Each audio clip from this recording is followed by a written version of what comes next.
Монголын урчуудын эвлэлийн гишүүн уран бүтээлч Алтан гадас удамт дурж сүрэнгийн 50 жаргал.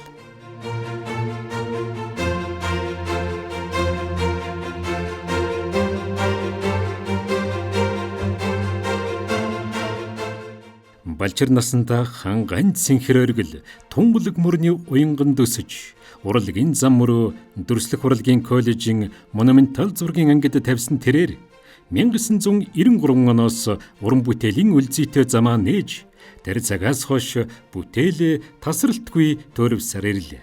Түүний биерний мөрөнд Монголын 4 цагийн өнгө, тал нутгийн уудам ухаан, уул усны ариун сүр оршдог.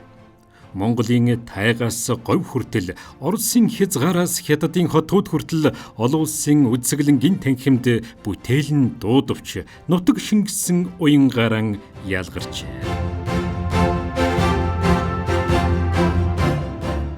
Алтан цумын эзэн болсон түүний уран бүтээлүүд хавар, намар, Монголын сайхан уран зэрэг үзэсгэлэнгийн эгнээнд зүрхний өнгөйсаа шингээж, нар унжсан өдрүүд чулуун хангайн аялгауг их бие даасан үзэсгэлэнгээрээ үзэгчдийн сэтгэлд гэрэл асаасан юм.